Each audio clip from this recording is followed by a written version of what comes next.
Dowling Catholic's Caitlin Clark will be talked about in Iowa for years to come.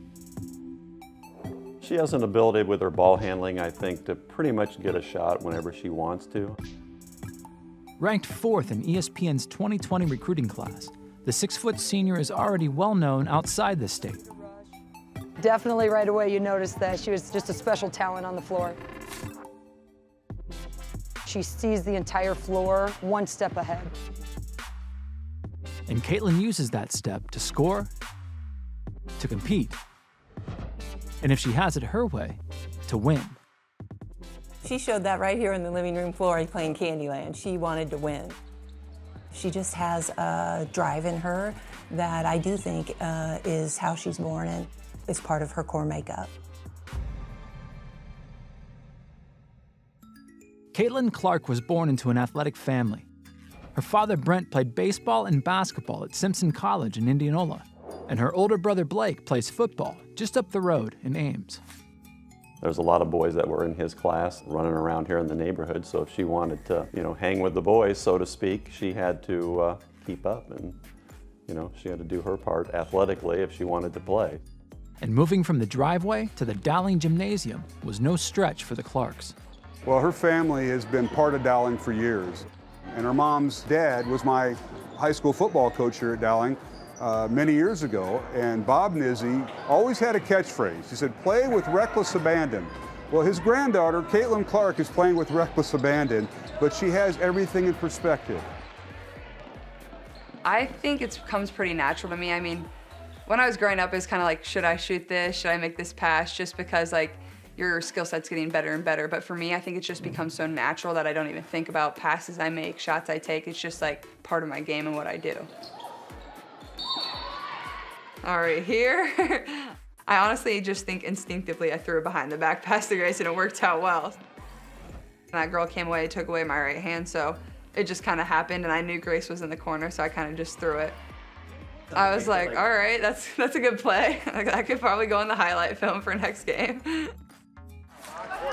Go small, or guard Kendall. Go ahead. For us, Caitlin really can make our job as coaches very easy. We haven't had to put in a press break in 4 years. She just can dribble through traffic. 2 defenders, 3 defenders. She definitely can create her own shot. The step back, just offensively, she can find ways to get the ball where she wants it to go. I always have said on our broadcasts, we're kind of in Caitlin's world and we're all part of it. And Caitlin's world keeps expanding. A letter came in the spring of her freshman year.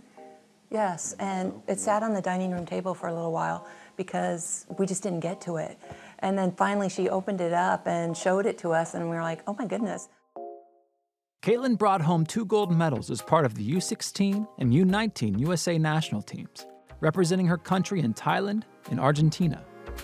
When they play the national anthem, it's just so cool looking up at the flag and hearing that and knowing you're wearing a USA jersey. I don't think there's anything better.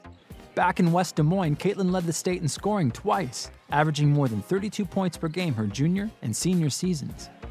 She's well over 2,000 points. That's a Dowling record. Rebounds, over 500. That's a Dowling record. 3-pointers made in the game, 13, and she scored 60 against Mesa City a year ago. In 2018, Caitlin rubbed elbows with NBA superstar Kevin Durant after winning the Nike Nationals with her AAU squad, the All-Iowa Attack. In 2019, she was Iowa's Gatorade Player of the Year. And in 2020, Caitlin was named a McDonald's All-American, one of only 24 players nationwide. A lot of attention for a young person.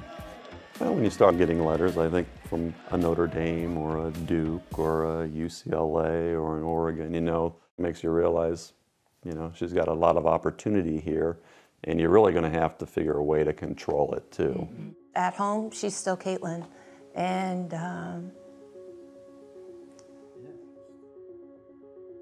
she just loves to play, I think.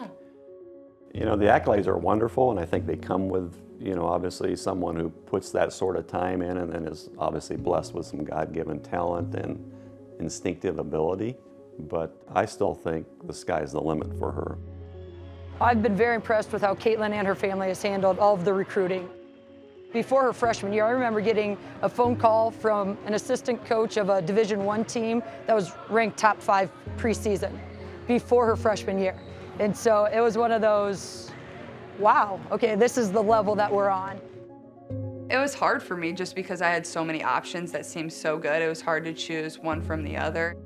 In the end, ESPN's 4th-ranked national recruit decided the best opportunity for her to play her game was just 2 hours east on Interstate 80. I always knew I wanted to play right away. I thought that was really important. I really got along well with their coaching staff, and I think they have really good players.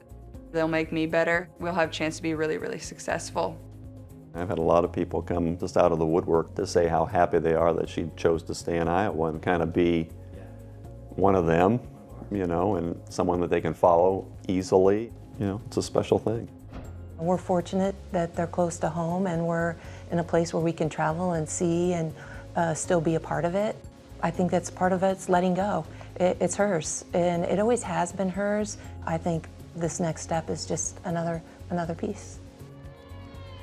Seeing how Iowa supports girls basketball, it's not like that everywhere else. So I think that was really important for me, because who doesn't like playing in front of a lot of fans? I love that. I think at Iowa I'll have a good chance to do something special.